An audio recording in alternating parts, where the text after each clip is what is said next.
প্রতিটি মা বাবাই স্বপ্ন দেখে তার সন্তান একদিন বড় হবে, তার মুখ উজ্জ্বল করবে, ভালো কিছু করবে।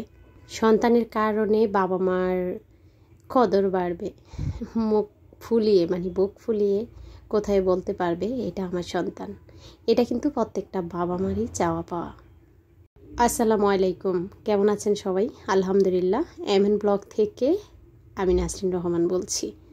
সকালে নাস্তা থেকে আজকে ভিডিওটা শুরু করলাম। তো মাশাল্লাহ আজকের প্রতিটা রুটি খুব ফুলেছে। তো আজকের ভিডিওতে আমি প্রিয় আপুদের কিছু কমেন্টস পড়ব, পাশাপাশি আপনাদের সাথে কিছু কথা বলবো। আশা করি আপনাদের ভালো লাগবে। কিছু কিছু কথা আছে যা বুকের মাঝে জমিয়ে রাখলে সেগুলা বুক ফেটে বের হতে চায়। তো আমার মনে হয় কথাগুলো বলে ফেললেই ভালো, কোনো কথা ভিতরে জমিয়ে না রেখে সেগুলা বলাই ভালো। মা বাবার অমতেই বিয়ে করেছিলাম। সব বাবা মারই স্বপ্নে থাকে সন্তানকে নিয়ে সে পড়ালেখা করবে, নিজের পায়ে নিজে দাঁড়াবে, ভালো একটা কিছু করবে।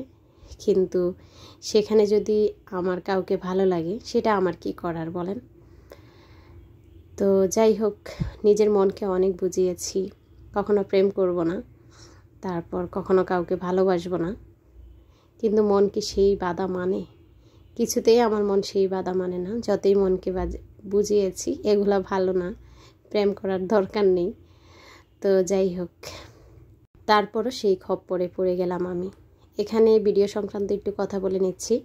আপনাদের ভাইয়া মনে করেছে যেহেতু খুব গন্ডগোল গিয়েছে দেশে, অনেক দিন হলুদ মরিচ ভাঙানো হয়নি, তাই কিছু হলুদ মরিচ নিয়ে এসেছে।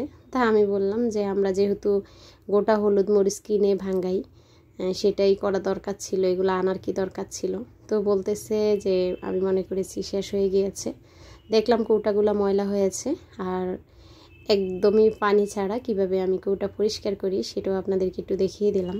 মাজনিতে একটু ভিমবার নিয়েছি, সেটা একটু মেজে তারপর ভেজা ন্যাকড়া দিয়ে মুছে নিয়েছি। এভাবেও কিন্তু জিনিস রাখা অবস্থায় আপনারা কৌটা পরিষ্কার করে নিতে পারেন। শুধু যে আমার দোষ ছিল তাও না, আমার মা বাবারও দোষ ছিল আমার সেই প্রেম করার মাঝে। তো দোষটা কি সেটা না হয় পরেই বলবো, তবে প্রেম করে বিয়ে করে সংসার জীবনে আমি কেমন আছি সেটাই আগে বলবো। তো যখন মা বাবা বিয়ে দেয় তখন কিন্তু কিছু হলেই বা শ্বশুর শাশুড়ি একটু খারাপ কথা বললে, মা বাবা বাকি হাজব্যান্ড একটা খারাপ কথা বললে মা বাবাকে বলা যায় তোমার জামাই এটা করেছে, তোমার বেআইন এটা করেছে, বেআই এটা করেছে, বা যদি কোনো ননদ থাকে যে তোমার ঝিয়ারি এটা করেছে। তো কিন্তু যখন নিজে ভালোবেসে বিয়ে করা হয় তখন কিন্তু এটা মা বাবাকে সহজে বলা যায় না। বললে তো একটাই কথা যে তুই তো দেখে শুনে করেছিস, আমরা কি দিয়েছি নাকি, কেন এখন আর ভালো লাগে না, এইসব আর কি। তো আমার জীবনটা তেমনই হয়েছে। যখনই দেখা যায় যে হাজব্যান্ড কোনো কটু কথা বলতো, বুকটা ফেটে যেত, সেটা আমি মায়ের সাথে শেয়ার করতে পারতাম না। আর সেটা যে কত কষ্ট যারা আসলে ভালোবেসে বিয়ে করে তারাই জানে। তো সব কিছু আমি সহ্য করে যাচ্ছি এবং যাব হয়তো মৃত্যুর আগ পর্যন্ত। তো আমি মনে করি যারা প্রেম করে ভালোবেসে বিয়ে করে তাদের জীবনটা হয়তো দুর্বিষহ হয়ে ওঠে। খুব কম মানুষই আছে প্রেম ভালোবাসার বিয়েতে তারা খুব ভালো আছে।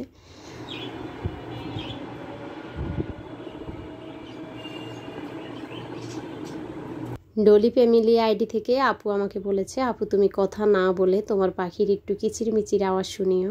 তো তার জন্যেই আসলে আমি একটু সাউন্ড আমি কথা না বলে আমি সাউন্ডটা রেখেছি।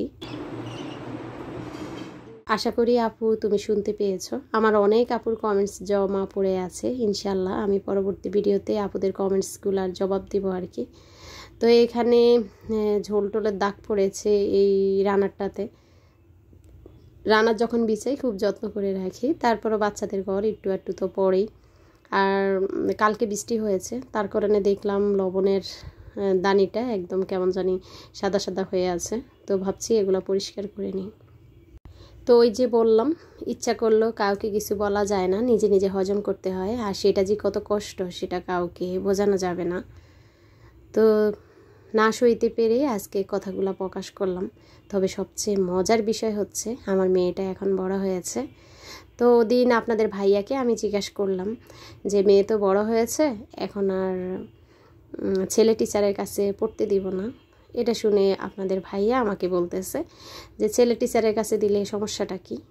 শুধু এটাই বললাম যে আমার মাও তো ছেলে টিচারের কাছে পড়তে দিয়েছে, তার ফলেই আমার জীবনটা আজকে এরকম। তা আশা করি বুঝতে পারছেন, কেননা সেই ছেলে টিচারটাই যে এখন আপুমনিটার হাজব্যান্ড। এতক্ষণ পর্যন্ত যারা আমার কথাগুলো শুনেছেন তারা হয়তো বুঝতে পেরেছেন আমি আমার প্রিয় একজন আপুর গল্পটা বললাম। তো আপু ভালোবেসে বিয়ে করেছে, আর বিয়ে করে আপু এই পেরার মধ্যে আছে। তো অনেক কথা হয়েছে আপুটার সঙ্গে, কিন্তু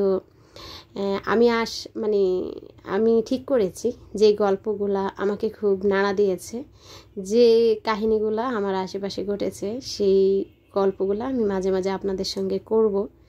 তো এই গল্পগুলো শুনতে আপনাদের কেমন লাগে অবশ্যই জানাবেন। তো দোয়া করবেন সেই আপুটার জন্য। তবে সবচেয়ে মজার বিষয় হচ্ছে আপুটা যেহেতু টিচারের সাথে ভালোবেসে বিয়ে করেছে, তাই আপু সতর্ক যে আর টিচারদের কাছে, ছেলে টিচারদের কাছে পড়তে দিবে না। ওনার মেয়েও এটা করতে পারে, এটা স্বাভাবিক। আসলে মা যেমন হয়, মেয়ের কিন্তু তার উপরে একটু হলেও তাসির পড়ে, সেটা অন্তত আমি বিশ্বাস করি। আমি যখন নামাজ পড়ি আমার বাচ্চাদেরকে ডাকি, তখন কিন্তু বাচ্চারা নামাজ পড়বে। আর আমি যদি বসে বসে টিভি দেখি, তারপর দেখা যায় আড্ডায় মেতে থাকি, তাহলে কখনো আমার বাচ্চারা কিন্তু আমাকেই ফলো করবে। আমি যত স্বাভাবিকভাবে কথাগুলো বলেছি, আপুর কাছ থেকে এত স্বাভাবিকভাবে কথাগুলো শুনিনি। সেখানে ছিল চোখের পানি, মাঝে মাঝে ছিল হাসি। তো যাই হোক, আপুর কথা বলতে বলতে আমার প্রিয় আপুদের কমেন্টসগুলাই পড়া হয়নি। তো কালকের ভিডিওতে আমি বলেছিলাম যে একজন ভাবির শাশুড়ির কথা, সেখানে আমার অনেক আপুরা অনেক অনেক অনেক কমেন্টস করেছেন। সবগুলা কমেন্টস আজকে পড়তে পারবো না, ইনশাআল্লাহ আমি পরবর্তীতে কমেন্টসগুলো পড়ার চেষ্টা করব। তো প্রথমে আমি কমেন্টস পড়তেছি লাইফস্টাইল ব্লগ বাই তন্নি আপু। তো তন্নি আপু প্যারিসে থাকে, আমার প্রিয় একজন আপু। তা আপু কমেন্টস করেছে, আপু জানো আমার না অনেক ইচ্ছা, যেহেতু আপুর 2টা ছেলে আছে, যারা আপুর ভিডিও দেখেন তারা জানেন। তো আপু বলেছে আমার অনেক ইচ্ছা আমার বউদেরকে আমি অনেক আদর করব, তাদের সব কথা শুনবো, খারাপ কিছু বললে একদমই শুনবো না, পাত্তা দিব না, এবং যদি রাগ থাকে বা ওরা খারাপ কিছু বলে আমি ওদের কোলে যেয়ে বসে থাকবো। তো তন্নি আপু, আল্লাহ তাআলা তোমার মনের আশা পূর্ণ করুক, তোমাকে ভালো 2টা বৌমা দেখ, তোমার মন মানসিকতা অনেক ভালো। আর কালকের ভিডিওতে শুনেছো আপু, আমিও এরকম মন মানসিকতা নিয়ে রেখেছি। তো যে যেরকম মন মানসিকতা নিয়ে থাকে আর কি, আল্লাহ পাক হয়তো তাকে সেই অবস্থানেই দাঁড় করায়। তো দোয়া করি আমাদের নেক বাসনাগুলা আল্লাহ পূর্ণ করে দেখ। আপনাদের সাথে কথা বলতে বলতে আর ওই যে প্রিয় আপুটার গল্প করতে করতে আমি কিন্তু আজকে ভিডিও সংক্রান্ত তেমন কোনো কথা বলতে পারি না। আশা করি আপনারা দেখে বুঝে নিচ্ছেন আজকে মজার একটা রান্না করেছি, সেটা খেতে আমার কিন্তু খুবই ভালো লাগে। পরিশেষে আমি আরেকটা কমেন্টস পড়তেছি, আয়েশা সিদ্দিকা বুবুজান, ওনার কমেন্টসটা আমার খুবই ভালো লেগেছে। আপু বলেছে 26 বছর কখনো শাশুড়ির সাথে মনোমালিন্য হয় না। যদিও আপু অনেক বড় একটা কমেন্টস করেছে, তো পুরা কমেন্টস পড়তে গেলে ভিডিওটা ছোট্ট তৈরি করেছি, তাই পড়তে পারতেছি না, তাই সংক্ষেপে বলতেছি। আপু বলেছে আপুরা 3 জা, তো 3 জায়ের মাঝে আপুর মেজো জা বলে ওনাদের শাশুড়ি হচ্ছে একটা বাস, আর আয়েশা সিদ্দিকা বুবুজান হচ্ছে একটা ড্রাইভার সে বাসের, আর ওনার ছোট 2টা যা হচ্ছে হেল্পার। তো বুঝতেই পাচ্ছেন একটা বাস যখন পরিচালনা করতে হয় তখন হেল্পার ড্রাইভার তাদের কিন্তু সম্পর্কটা কেমন হয়। তা আপু তোমার কথা শুনে আমার খুবই ভালো লেগেছে। আমার পক্ষের থেকে অনেক অনেক দোয়া এবং ভালোবাসা রইল, সারাটা জীবন এভাবে সুখে থাকো।